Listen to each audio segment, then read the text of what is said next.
Former Labor MP Craig Thomson claims he's been set up by another union official. Mr Thomson now sits as a crossbencher in federal parliament and promises to give a statement in a week's time with his full version of events surrounding his time as head of the Health Services Union. He says other union officials had access to his driver's licence details and credit card numbers, which were used to pay for escort services.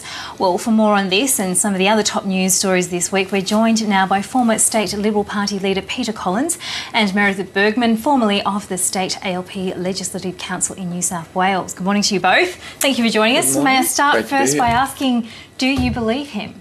This is getting crazier by the minute. This is real, the dog ate my homework stuff. No one is going to believe this. And I just think Craig Thomson is sounding more and more desperate, and it's got to be resolved. I just think while he's still there in the House of Representatives, this is a blight on the government. This is distracting the government from what governments are meant to do. And I think it's a disaster for the Labor Party.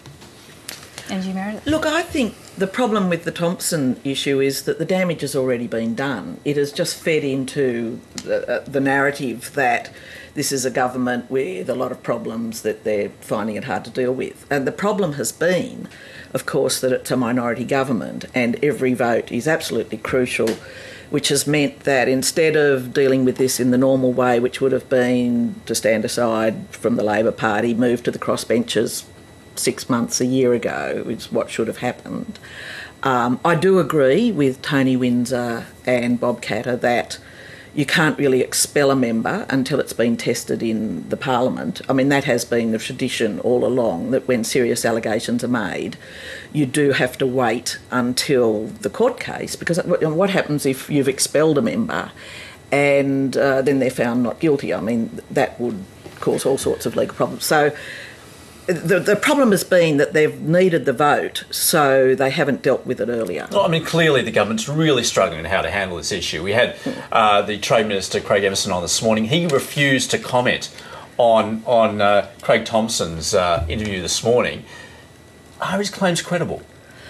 Look, can I say, with that union, and we have known for some time that union had problems, with that union I think I'd believe anything. And I'd also like to say it's a very isolated case. Trade unionists in Australia, it's been a very non-corrupt affair, just occasionally, like the Melbourne Painters and Dockers, or now it would appear with the HSU, some corrupt people get involved and take them over. That is a very, very isolated problem. Well, I think the union movement is suffering extremely badly while ever Craig Thomson is there. I mean, not only from a Gillard government point of view, but from a union point of view, the sooner they can cut Craig Thomson loose, the sooner they can get on with trying to sell what unions are meant to be about.